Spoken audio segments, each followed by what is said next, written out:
Bismillahirrahmanirrahim. Assalamu alaikum wa rahmatullahi wa barakatuh. Dear students, hope you all are fine. Students, आज हम अपने unit number 13 यानी कि chapter number 4 10th class की physics का जो है उसकी डिटेल्ड मार्किंग करेंगे। यानी बुक के अंदर से आज मैं आपको निशानात लगवाऊंगा कि आपने कहाँ से कहाँ तक किस चीज़ को कैसे याद करना है, किसको लिखना है। ये कुछ चीज़ें हैं जो आपके साथ आज शेयर की जाएंगी। कुछ क्वेश्चंस के लिए साथ साथ प्रॉपर उनकी हेडिंग्स भी आपको गाइड करता चलूँगा स्टूडेंट्स, तो वो हेडिंग्स जो हैं वो भी साथ साथ आप याद रखिएगा और नोट डाउन करते जाइएगा।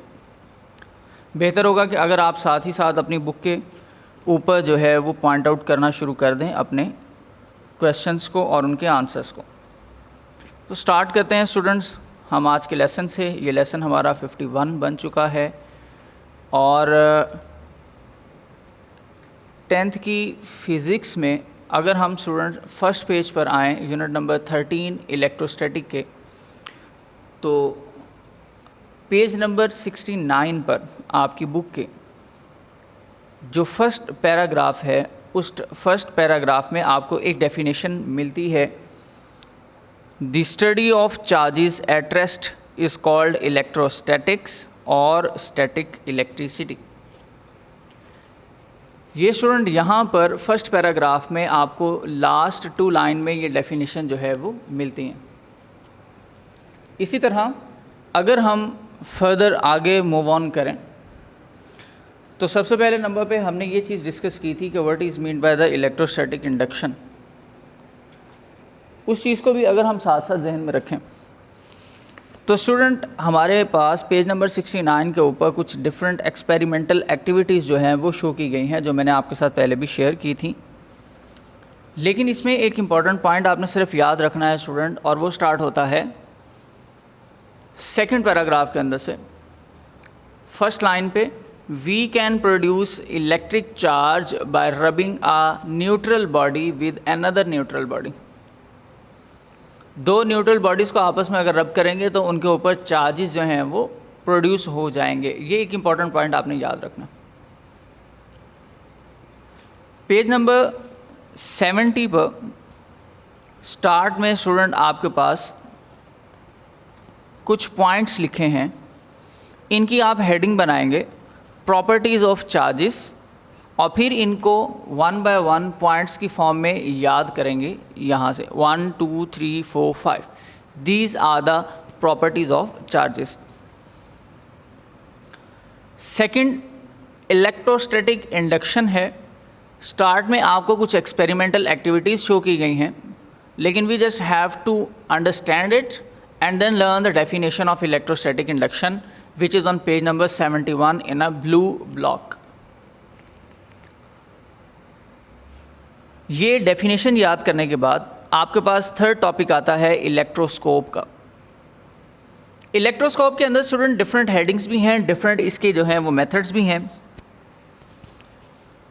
But first of all we have to write the definition of electroscope, which is written on the first line of the last paragraph of page number 71.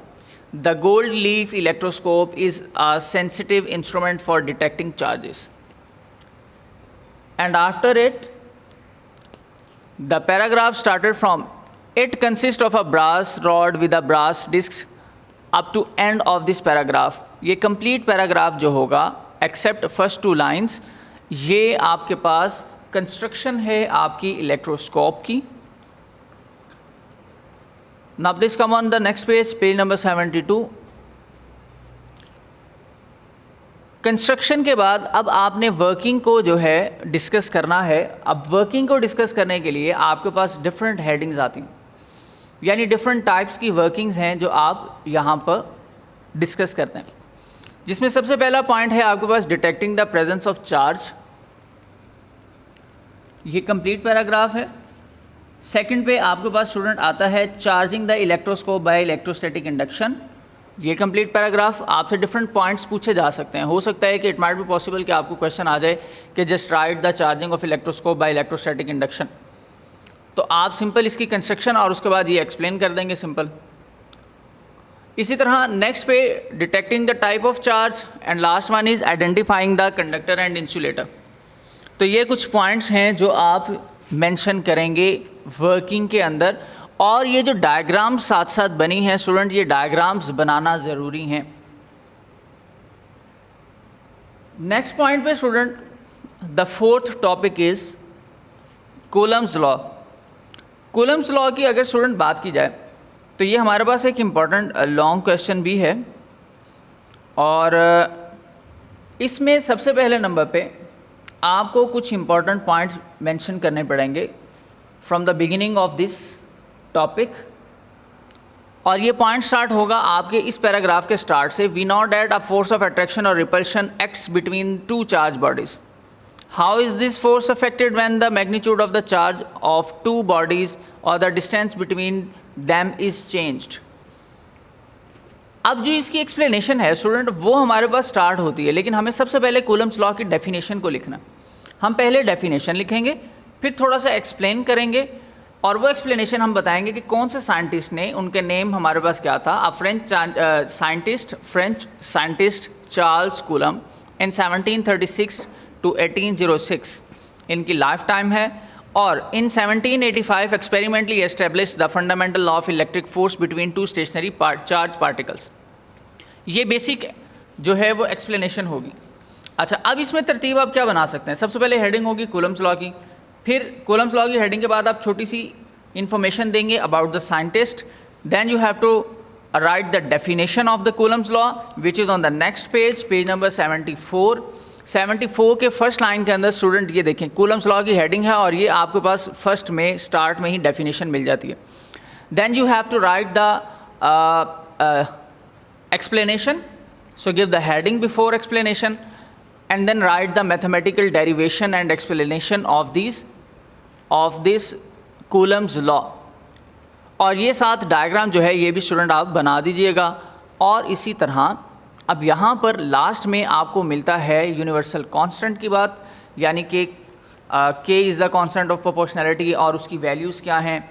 इसी तरह अगर आपने अपना टॉपिक कम्प्लीटली सुना है तो उसमें मैंने कुछ एक्स्ट्रा इन्फॉर्मेशन भी प्रोवाइड की थी, और प्रॉपर वे में आपको बताया था कि हम यहाँ पर क्या पॉसिबल हेडिंग्स हैं जो बना सकते हैं, वो भी साथ ही साथ डिस्कस कर लीजिएगा। इसके बाद स्टूडेंट आपको इलेक्ट्रिक फील्ड की और इलेक्ट्रिक फील्ड इंटेंसिटी की डेफिनेशन और फार्मूलाज को याद रखना है, विच is on the page number 75। Page number 75 पे ब्लू हेडिंग में सबसे पहले आपके पास इलेक्ट्रिक फील्ड की डेफिनेशन है, फिर सेकंड आपके पास यहाँ ब्लू कलर के ब्लॉक में इलेक्ट्रिक फील्ड इंटेंसिटी की डेफिनेशन और उसका फार्मूला है, उसका यूनिट है। ये आपने चीज़ें यहाँ पर याद रखनी है। And then you have to write और learn about the electric field lines, और इसकी डेफिनेशन स्टूडेंट आपको इस लास्ट पैराग्राफ की फर्स्ट 2 और 3 लाइन्स के अंदर मिल जाती हैं। फिर इसी तरह से नेक्स्ट पेज पर पेज नंबर 76 पर अगर आप आएँ तो इलेक्ट्रिक फील्ड लाइंस के जो रिलेटेड आपके पास इंपॉर्टेंट की पॉइंट्स हैं वो आपको इस पैराग्राफ में मिलते हैं। जैसे फर्स्ट पॉइंट आपका स्टार्ट होगा, field lines are imaginary lines around the field charge with an arrow head indicating the direction of force. Second point मिलेगा, field lines are always directed from positive charge towards the negative charge. फिर इसी तरह आप एक और points लिख सकते हैं यहाँ पर जी, electric field lines never cross each other.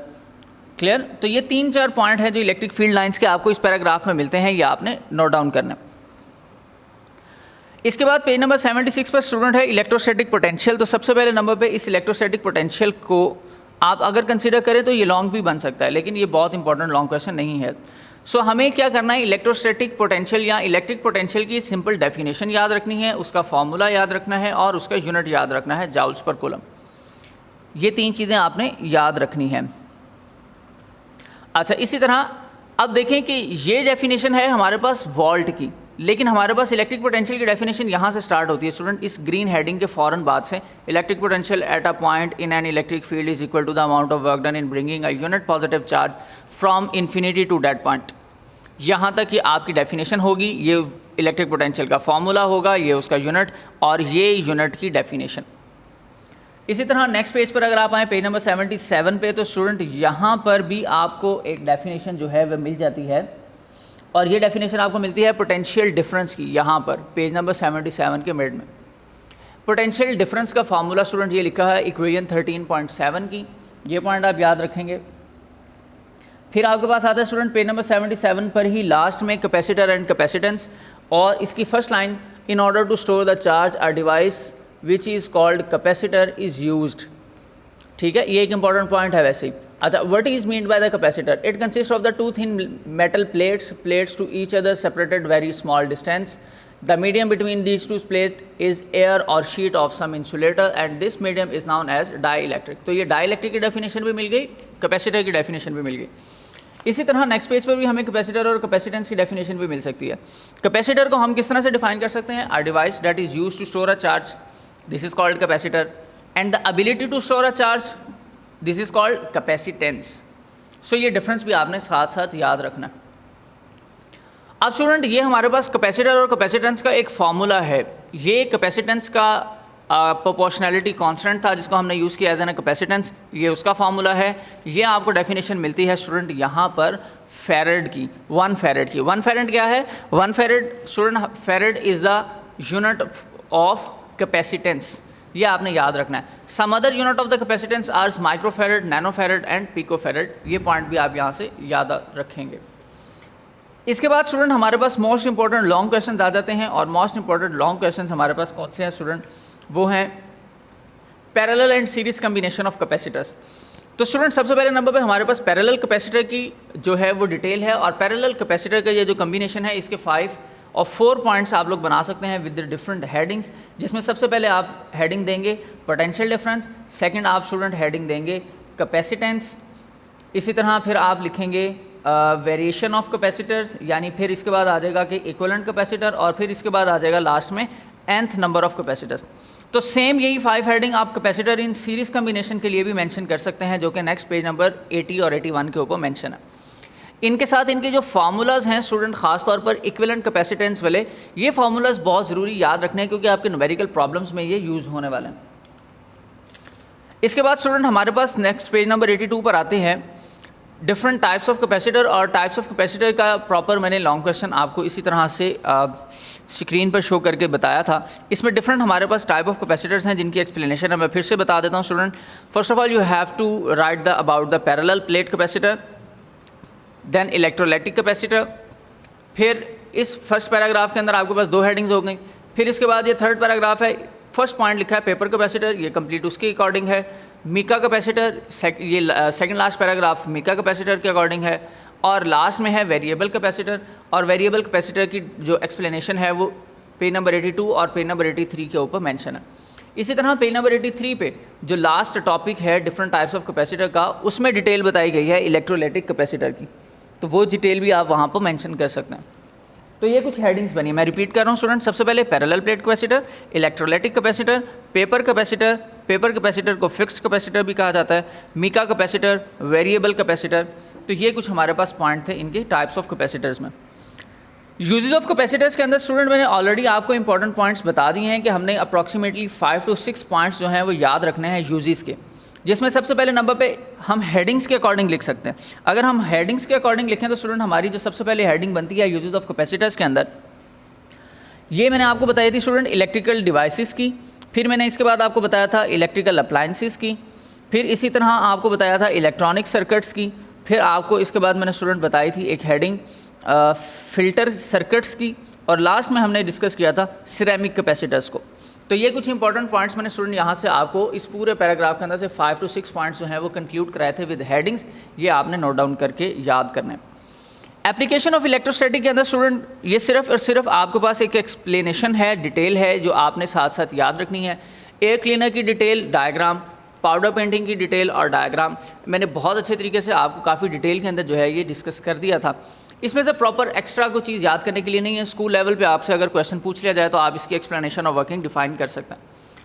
Some hazards of static electricity के अंदर स्टूडेंट 2 बेसिक हैं, लाइटनिंग, फायर और एक्सप्लोजन, और इस तरह के डिफरेंट हमारे पास डिफरेंट एप्लीकेशन लेवल के ऊपर ये पॉइंट्स बन सकते हैं। लेकिन हमने यहाँ से एक डेफिनेशन याद रखनी है which is about the lightning, और फर्स्ट पैराग्राफ के लास्ट पॉइंट के अंदर ये इसकी हेडिंग और डेफिनेशन आपको मिल जाती है। तो ये आपके पास भी लॉन्ग क्वेश्चन की फॉर्म में बन सकते हैं। तो ये स्टूडेंट आपकी डिटेल मार्किंग थी आपके इस चैप्टर की, और उम्मीद है कि आपको आपके काफ़ी हद तक क्वेश्चंस के आंसर्स मिल चुके होंगे। बाकी इंशाल्लाह ताला हम अपने नेक्स्ट लेसन के अंदर अपने MCQs और शॉर्ट क्वेश्चंस को डिस्कस करेंगे। तब तक के लिए अल्लाह हाफ़िज़।